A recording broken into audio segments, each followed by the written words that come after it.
So there we go. Yeah, so Clive, shot for joining me, and to everyone else that is joining, always lucky having you guys part of it. And I think a big part of us doing this is Clive and I were having a really cool chat last week, and I was having a bad week. I had 2 days in a row where I was just totally rattled by the whole lockdown and just feeling all sorry for myself. And Clive had fortunately been to this really cool presentation where he learned a whole bunch of stuff, and in doing so chatted through a little bit of that. And then on Sunday he shared a bunch of slides that were also pretty epic. So yeah, Clive, maybe you want to take us through, tell us a little bit more about yeah, great. Shona, can you hear me? Yes. Just checking that my audio is working there. Yeah, no, it was, I think, I can commiserate, because I think, when we chatted, I think I also mentioned that Jen and I had hit kind of a bit of a slump where we had 2 particularly bad days, and we were trying to rack our brains to work out why they were particularly difficult. We were feeling lethargic and grumpy and frustrated, similar to what you were talking about. And so I was trying to get my head around it, and I was fortunate enough to go through a session with a company called Mind Gym, which is a leadership development organization based out of the UK, and they do these sessions, and they shared some information that I found particularly useful, and I thought, well, let's share it on a little bit and give people an opportunity to kind of get some insight into what they might be experiencing from a psychological point of view, but also obviously with a bit of a Christian backing. I mean, so that was kind of the thinking behind it. Yeah, no, I absolutely loved it. So like, I think, it's one of those things where I think my bad moment happened was after the second speech from Cyril. I think it was last Thursday, where I was listening to it, and in my mind I'd sort of built up maybe a false sense of what things are going to look like, or maybe I was a little bit too hopeful about what the current future was going to look like. So when he sort of announced it, it was almost like a wave of like, I can't believe this is actually happening. This is going to be so much harder than I ever thought. So maybe you can comment on a little bit of that. Yeah. No, absolutely, Sean. Sorry, sometimes there is a little bit of a delay. So, but absolutely, I think some of that research from the psychologists gives a little bit of insight into that around, the curve that we go through and the kind of journey that we're on in crisis and over an extended period of time. So we'll cover some of that kind of stuff. Aspects feeling, the futility. Feeling futile over this period of time. So those are some of the challenges that we do face. With kids, trying to work from home, and then kids coming in. So I think we all go through it. We're all experiencing it. We're all trying to navigate our way around it. So. Yeah, so let's jump right in, Shauna. Yeah, let me just make a comment for some of the Facebook viewers. So if you are joining us on Facebook and you do want to chat, we're not checking those Facebook streams at this particular point. So I did put a link on the description of this Facebook feed. If you just click on it, you'll actually hop in directly into this webinar, and you'll be able to ask us some questions, or maybe direct some questions at Clive that he can answer. As he discusses or he chats through some of these slides now, it might like stir something up inside of you. You might have a question. Just pop them on there, and then as soon as we see them, we'll then obviously chat around those questions. It'll be quite helpful. Go for it, Clive. So, Shauna, I don't know if you're able to put that first slide up. It should read the wellbeing challenge, which just basically should show you a curve which has, if you go to that second slide, Shauna, just that. So on the the x-axis you've got energy, and then on the y-axis you've got, time. So weeks, months, or extended periods over months. And what you find under the normal curve in the first phase, so what we would have all first experienced over the initial period of the COVID crisis was this heroism, kind of, we can do this, we've got the energy for it, how can we help? And we were all like, okay, we understand what's happened, we support the president. It's not ideal, but let's see what we can do. And there was, you would find from a graph perspective that that energy levels would have been high, and what we would be experiencing would have been acute stress. And what acute stress really does is it galvanizes you to meet deadlines, and it's kind of that positive stress space that gets you to do stuff. And so in those initial first sort of weeks, that's what we would have been experiencing. And then over time, maybe week 2, week 3, we hit that kind of adaptation space. So I'm trying to make this work. I'm trying to be adaptable. I'm trying to be in it. It's kind of that tempered optimism space. And yet you find that you can last in that space for a period of time. But then you hit probably, Shauno, what you and I were experiencing a little bit last week was around that it quickly starts to dip off, and you feel depleted, and we then move into that kind of acute or chronic space in terms of stress levels. So, lethargy, apathy, anxiety, having to really now kind of think, geez, how are we going to do this thing? And it starts to get to you from a psychological perspective. So I think, we experience that in our own right. And I think this was really useful for me just to have a pictorial visual of kind of what I was going through emotionally, and Jen for that matter over that time. And it really is just, it's insightful. Because it's a common occurrence over these kinds of experience of extended lockdown periods that people experience. So I thought that was quite useful. Yeah. I quite like the words it uses here. It describes it quite well. So it's like fear, anger, empathy, anxiety, grief, and definitely that, like towards the end, of lockdown, it was like for me that moment. Maybe I was over here and Cyril spoke and was like, this just dropped right down there to that fear. Yeah. And maybe grief was what anxiety, grief, and fear was really what I felt more than anything else. But then, yeah, absolutely. Where does this graph go? It just stops there. Yeah, so I think that's obviously the cyclical process. So I mean, then for me, I probably hit the downer before Cyril, because there was, for me, the just uncertainty of how long, what was coming next, and just spending a period of time in that uncertain space.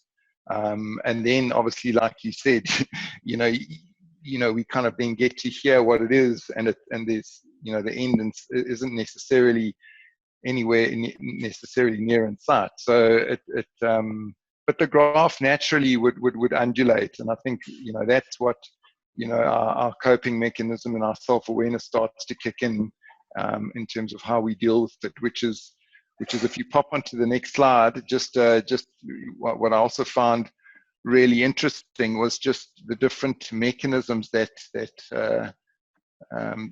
come up in terms of dealing with stress. So initially, in that graph, I mentioned that acute stress, and I guess doctors probably would be better positioned to articulate this. But what you find is that the kind of the short-term acute stress is actually really positive in many respects. So like I said, it gets you out of bed in the morning, it gets you to hit deadlines. Yeah. It's that feeling before you run that big race, Sean.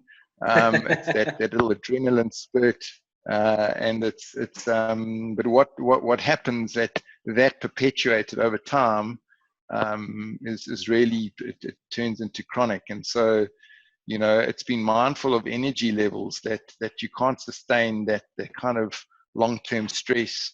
It starts to have a negative impact on you. So you know, like these are some of the dynamics where you look at social effects of that. You know, initially we were quite, you know, we're looking to others in a Christian context. Yes. You know, we're looking at the community. We going, you know, how are others doing? We're okay. We're good. You know, we're mindful of what's going on in other people's spaces. Maybe asking the question. But then we get into that space like we were last week, and certainly, like, you start to look at it's you know, it's just preservation, you know, or survival, and it's quite self-involved. Yeah. Woe is me starts to kick in. Yeah. Okay, so I'm hitting a wrong slide here. Already, let me go back to where you were. I don't want to jump the gun here. So just like so you got the short term and the long term. Do you feel like, I mean, obviously you're in HR and you are dealing with a lot of people at the moment, and obviously fielding a lot of calls just from your own business perspective. Do you feel like this lockdown is pushing people into that chronic stress level place, or you know, or are people? Do you still feel it's short enough for it not to have a massive effect on people? I think no. I mean, I think people are stressed. I mean, we still obviously working, and I think that's probably the difference between being in an essential service and maybe those that aren't in essential service. So I guess for me, I'm very mindful that that you know, where you are able to work, yeah, it's challenging, but at least there is a continuity that exists. So I think my concern would be for people that aren't necessarily fully occupied, or you know, still working, and you know, that they at home and kind of wrestling with this anxiety that they have over time, because then it probably gets more exacerbated. Because then you start to have, you know, you look at things like, you know, what impact it has on your immune system, on your cardiovascular, you know, in terms of blood pressure, on your cognitive, you know, mindfulness. But I think the thing is often when you can understand that this is what you know, a lot of people go through, that you're not alone in it, and that you can identify it for yourself, that it's not just you on your own that's going through this, that actually there are, this is a normal cycle of what people would naturally experience. I do think that gives, you know, it gives some insight into it. Shauna, yeah. Okay, so we're mindful of this. We see, okay, flip, maybe we are starting to feel some of that, you know, we've gone over the edge, we've had our bad day. Now, where to from there? So how do we like, looking forward? I mean, just listening to some of the different stages and reading through some of the articles around that, this looks like it's a long time before we're going to be able to meet together as groups, have bras, you know, just get back our social lives. So like, how do we deal with that?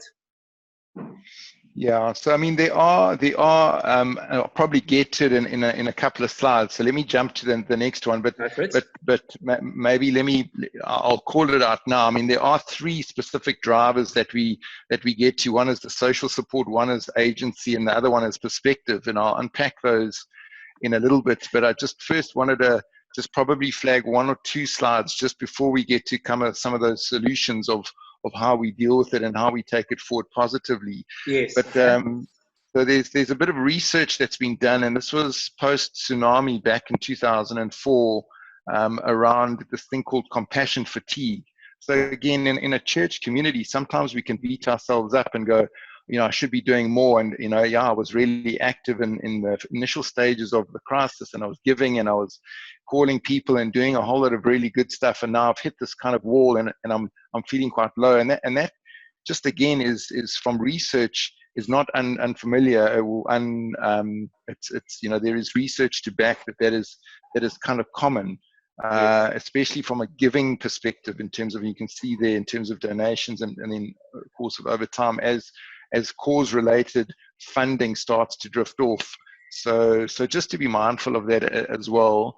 And then if you go to the next slide, Sean, this really stood out for me, and is again back to kind of that last week what were some of the things that really frustrated us, or people out there might be experiencing. So this dynamic of feeling futile, or what is futility? And again, research that impacted this were the good days. So what were the good days? The good days when you felt a sense of progress, when there was a degree of support. So instrumental support is somebody giving you a little bit of leadership and direction on next steps.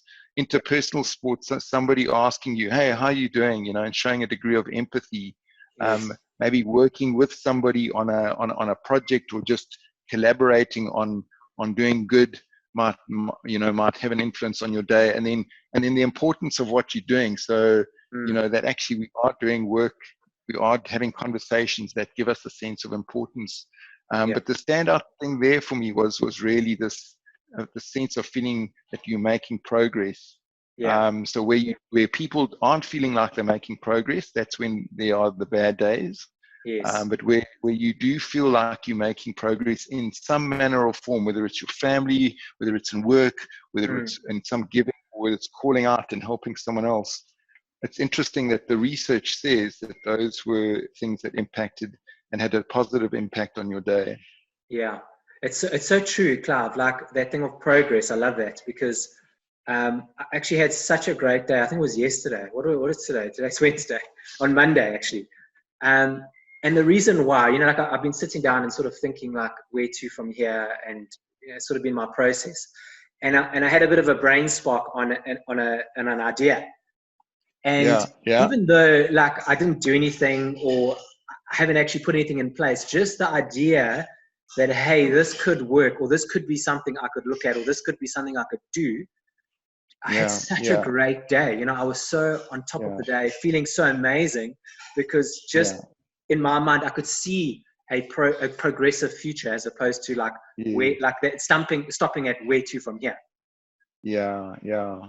No, absolutely. I mean, I think, and we'll probably unpack this at a later stage, but I mean, just you taking on a challenge of, running 100 or running for 24 hours, and ended up, running that 130 kilometers, I think it was, Shauna. I mean, that there was something to work towards, that you made progress on. I mean, it's a significant achievement. That's not just project. That's really something super special that I do think we need to have a specific session to talk through. But I mean, that would have given you a real sense of pride, and like you've actually done something, made a difference in your own life, your family's life, and others' lives while doing that.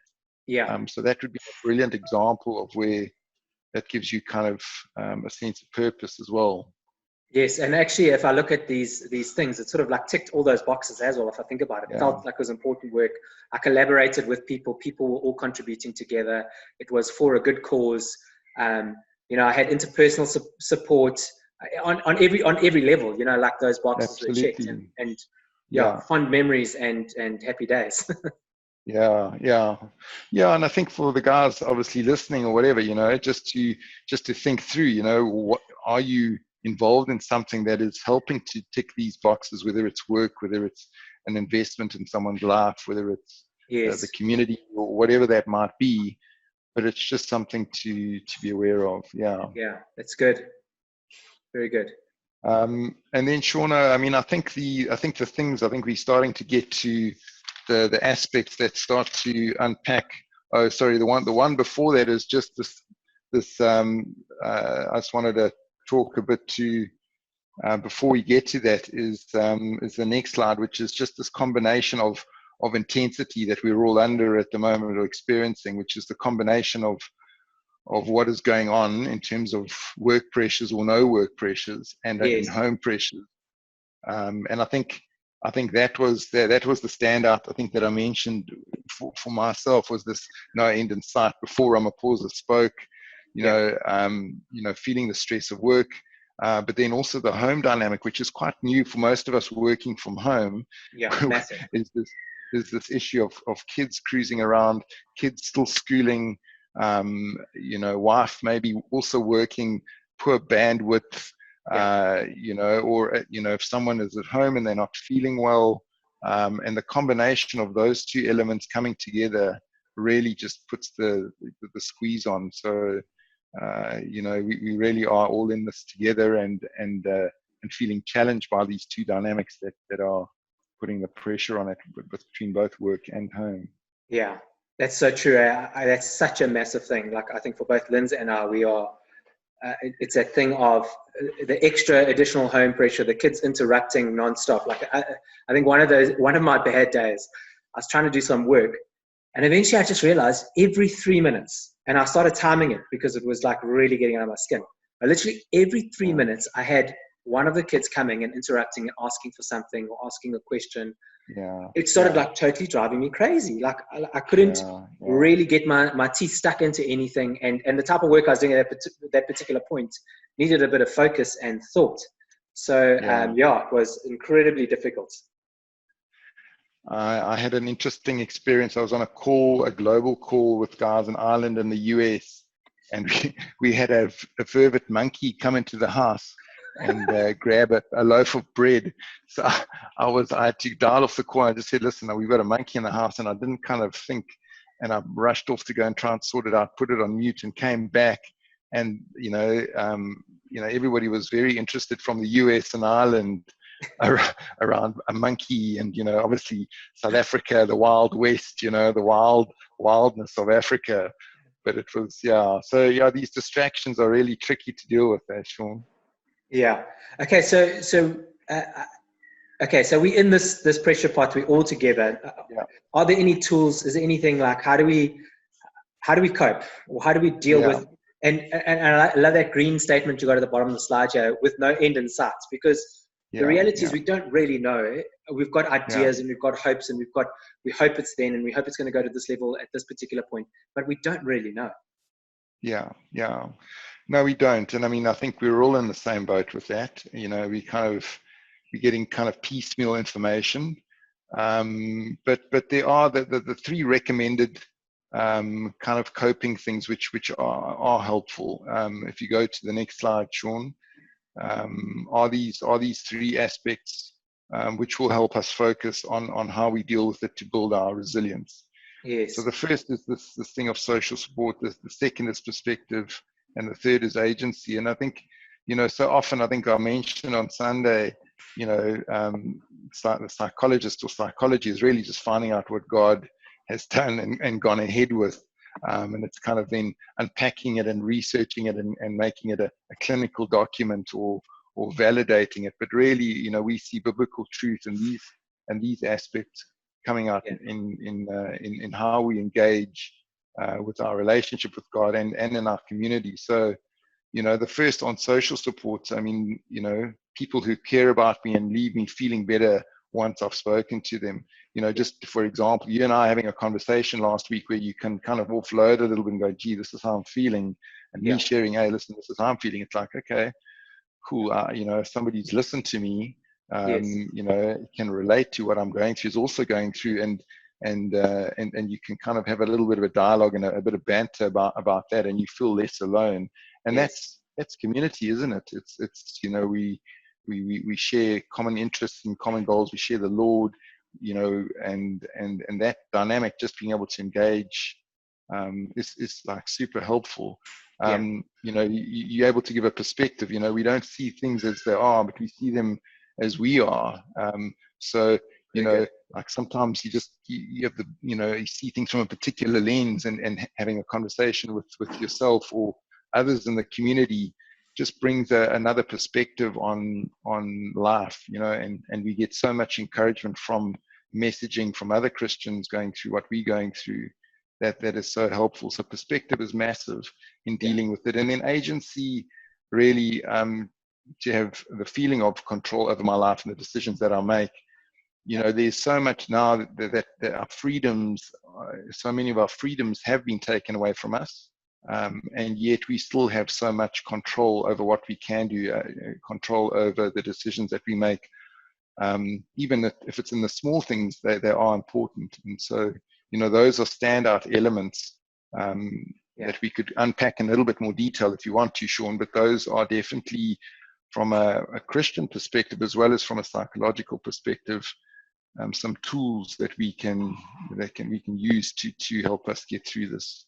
Yes, no, that's absolutely crazy. Do you have any more slides to go through, or? Yeah, just briefly. I mean, I'm not sure how we're doing for time. I don't have a watch No, on we're me. good. We're good. Maybe go through them, and then let's see if. So let me just mention again for those that are joining us on the Facebook Live platform. In the description of the video is a link to the live webinar. If you do have any questions around the stuff or comments, just jump onto the webinar. You just have to have Zoom, and you'll be able to just pop us a question. And then what we'll do after Clive's gone through these slides, if you do have any questions, pop them down, and then we'll tackle maybe some of those questions. I might have some more questions as well, but we could maybe just have a chat. Yeah, no, great, Sean. I mean, if there are any questions that come through, we can pick those up. I mean, I think in principle, I've covered most of the dynamics around that. I mean, if you flip to the next slide, just there were one or two standout points that were interesting for me from that session we went, but they used obviously nun. The picture of the nun on the side was quite apt, I felt, given the context, because often they live in isolation and cloisters, etc. And so some of what they go through psychologically is relevant for us. But the research really spoke a lot to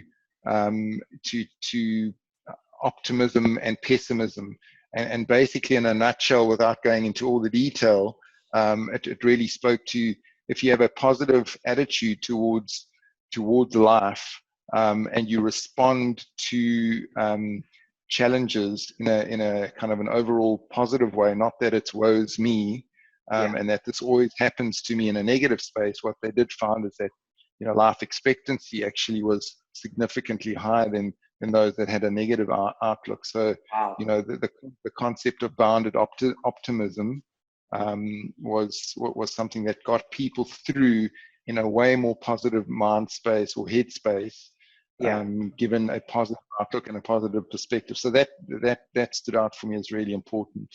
Yeah, maybe an interesting question. I don't think we have to tackle it right now, and I think on your perspective is quite nice, because I think you deal with people on a regular basis, especially in work. Do you find there are like certain people that are naturally optimistic and certain people that are naturally pessimistic? And the main question is this: if you are naturally pessimistic, is there a way to change it? Can you change that outlook? Yeah, I'm spending time with positive people. Yeah. No, I don't know. I mean, I think the challenge I find is, I think it's important that people spend some time on self-awareness, Sean. I think that's an important one. So being able to be aware of your disposition. So some people have a natural leaning, which is not in itself bad, which might be cautious, and that in some respects is right. I mean, I'll use a silly example, but I work with guys who work with a lot of compliance, so big financial decisions or risk decisions around mergers and acquisitions, or safety decisions, or health and safety, or quality related. And you know what, like actually having a cautious disposition when you're dealing with some really important weighty issues is not a bad thing. Not to be negative, but to be overly optimistic in a situation which doesn't warrant optimism is not necessarily healthy. So you can also look at it as contextual, and or can be almost seen as immature in some respects, being just totally positive about a situation that is negative. But then you can also find that it can be a handbrake where positioning is super positive and somebody's a real handbrake on the situation. But in the context of team, I think it's really important to have the whole breadth and depth of personalities and the optimist, the pessimist, etc., in order to get to a right solution. So I don't know if there's necessarily always a right or a wrong, but I do think it's how you harness that. That would be my And I think these questions are also quite, I think maybe speaking about a deeper level, you know, like a deeper belief that like bad things always happen to me, or a deeper belief that I just got lucky this time when something does work out for me. That is maybe off kilter a little bit. And I think, interesting. Yeah, the risk here with perspective is somebody who's isolated, who's not necessarily connected into a community or into relationships that are able to provide perspective, which is this is not just you that is going through this. This is everyone. Yes. And then how do you, and if you go to the next slide, Sean, because I think the next one really I think talks to agency, and this stood out for me. You know, agency really is described as the degree to which an individual feels they have control over decisions that affect them. Yeah. And you know, things like where you can impact job satisfaction, commitment, performance, motivation, and things. I mean, I think the whole dynamic around agency is, you know, the degree to which an individual feels they have control over the decisions that affect them. So I think that's, you know, really important. So of the three, perspective, agency, and social support, you know, agency really is, you know, how do you, you know, wake up in the morning, you know, spend time with the Lord, you read the Word, you know, kiss your wife, exercise, eat, Yes. you know, have a, you know, it's taking, even, you know, though so much has been taken away from us from a freedoms perspective, we still have a lot that we can do in our own personal capacity. So, you know, it's one of the key coping mechanisms that help us build resiliences. You know, what is it in your scope to be able to control and make sure that you are doing that and doing that consistently? So that was really the standout for me on agency that has helped me. Yeah. That's outstanding. So just to maybe mention to the guys on Facebook that are joining again, apologies for that. My screen decided my internet decided to bomb out. So we are just picking up from where we left off. So if you are joining this feed, there is a part 1 to this. If you scroll down on the page, you can maybe just catch this section of it, and then there is a part 2 that we were chatting on. So maybe you want to go to the next slide, Clive? Yeah. So the thing that stood out for me here in terms of social support, and again, some research done by SEMA, was really, you know, and I do see this in the work context quite a lot, you know, is where you have this combination of what you do and how you do it. You know, so I can engage somebody and go to them and not greet them and say, give me the research that I was looking for. Or I can say, hey, you know, George, how are you doing? You know, how's it going? And almost the interpersonal dynamics have a real influence of how that individual will feel about the work that they're doing, how they engage with me, and how motivated they'll feel to do the work. And so I think given COVID, you know, even with things like doing positive work in the community, you know, you can go and give food to somebody, but if you don't engage them from an empathy point of view, don't engage them from a trust or a care perspective, actually you can make somebody feel worse, which is interesting. By doing good, you could potentially make somebody feel worse. So really the dynamics there are really around the importance of using empathy and trust and care. So when you get that call, you give that call to somebody, it's not just about what you're going to get out of the conversation. It's about really how are they doing. And the other thing that stood out for me here was giving people the opportunity to give you insight into a solution. So you know, certainly from a work context point of view, not providing solutions for people, but enabling people to come up with their own solutions from an instrumental perspective, and even conveying how they're feeling.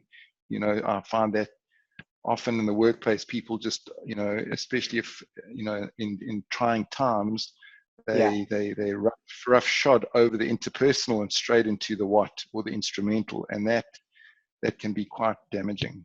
Yes, that's outstanding.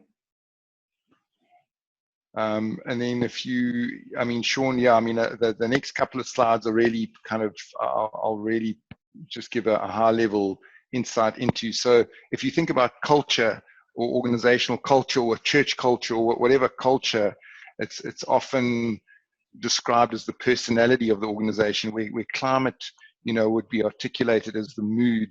Yeah. And so again, where you are empathetic to somebody's position, from a wellness perspective, hey, how are you doing? It really, it has I think the research says that it gives you, 50, it reduces mental exhaustion by 50%.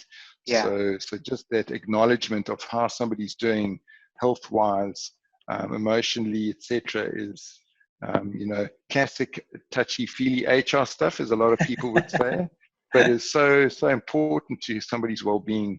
So that climate really does play a role in terms of emotional exhaustion and motivation.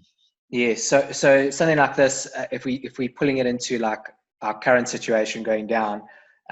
So something, going back to those earlier slides that you did in the first part of this podcast, was really bringing purpose. We could really help people by picking up the phone, phoning them and saying, how are you doing? And really connecting with them on that sort of level in our organization, our staff that potentially aren't working at the moment, that are potentially also having those rough moments. It's really being proactive and helping people's mental health. Absolutely. I mean, I think, again, what I see, with people working from home, or in the context of that I'm working with my teams, or in the organization that I work for, is I've had, it recently happened, actually. I had a meeting and I actually said, I don't really want to know what the work stuff looks like. Tell me how you're doing. And we had an opportunity to go through the team, and just people shared, how it's going with their kids, what they're doing to keep engaged, what cakes they're baking, what biscuits they're making, what exercise they're doing. It was actually, just a session for an hour where people just got to talk about how they're operating, or share, I'm worried about schooling, or I'm worried about, and just that kind of I think is an opportunity for people to offload. So so important. That's so during good stuff. So what can we do? It's a bright slide there. Yeah, it's a bright slide. Oh, got your face on the slide here. Okay, just briefly, I mean, another standout for me was, again, research, Weisenberg, Schwarzwald, and what's it, Tepper. If you say to somebody, can you put your hand in water for 30 seconds? They're likely to put their hand in cold water for 30 seconds. Whereas if you say to somebody, how long can you keep your hand in cold water for? They'll probably keep it in for 10 seconds. And so I guess the messaging just really there for us is, and this is maybe, if I could share this with Ramaphosa, is, tell us how long, or give us some indication of time. And so, because we are so geared towards responding, like if my resilience will be so much more if I'm clearer on the messaging, if I'm clearer on what the expectation is. So the expectation, put your hand in cold water for 30 seconds, I'll be able to manage that for 30 seconds. But if it's unclear, I'm going to put my hand in the water and take it out after 10 seconds. And so I guess it's just something to be also mindful of, is managing people's expectations, giving clear instructions of what we're asking people to do over this period of time, rather than just having broad brushstrokes of expectations, is not necessarily going to be helpful. That's outstanding. So even for business leaders, sometimes better just to paint a picture of some sort, and then if that's going to change, then but quite a clear picture, as opposed to we don't know what's going on.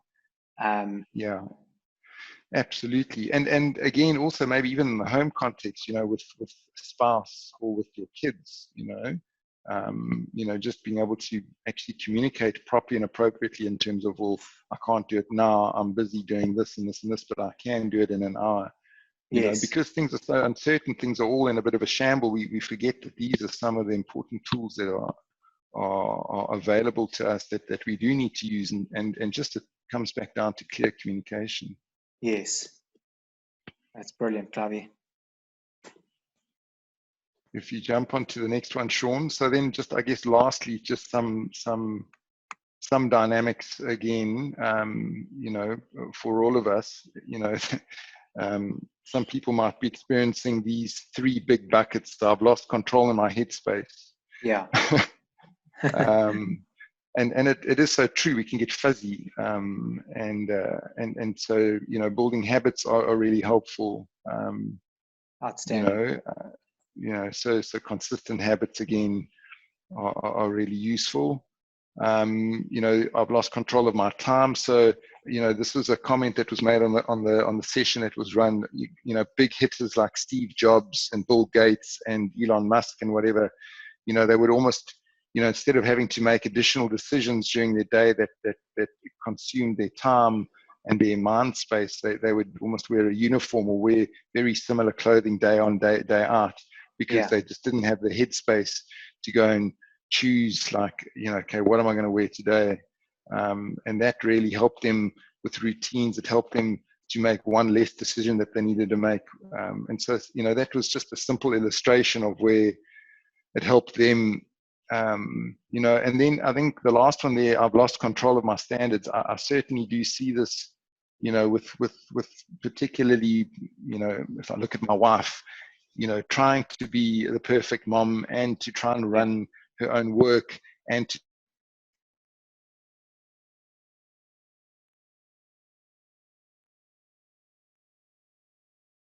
Are we still there?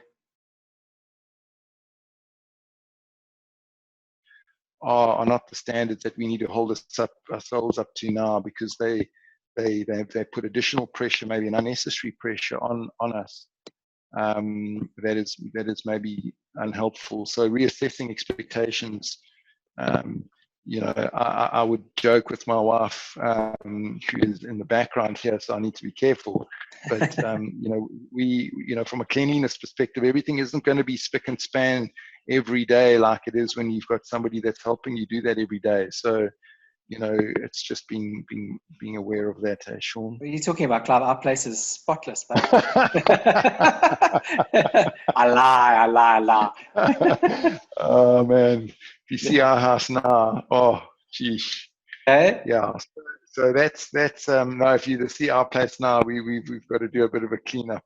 But that's pretty much it, Sean. I mean, I certainly found, you know, I found some of these really helpful in my own personal life, and so, you know, hopefully some folks will get some benefit out of it. Eh? Yeah. So we obviously, I didn't know if we got any questions or anything coming through, because obviously we lost that last webinar feed. So I think what we'll say, I know there were a good couple of people watching on Facebook as well. If you do have any questions around this topic, which is so amazing, I really, really love this. It was great to have a really in-depth conversation about it, because I think on Sunday we sort of touched the surface of this. So it's been really good to get our teeth stuck in a bit. But if you do have any questions, post them on the video, and we'll try to get back to you. I'll tag Clive in there at Clive Jardine. It should pop up. If it doesn't, just ask the question. I'll jump on there and just try to get the question through, and we can answer where we can. But yeah, it's been so cool chatting to you, Clive, even just connecting. Yeah, been fun. Great. Good to see you. Yeah, good to connect, Sean. Social support, my social support buddy. Yeah. You saved me last week, because I was like going crazy. I thought, oh no, I'm losing the plot here. So yeah, you definitely saved me.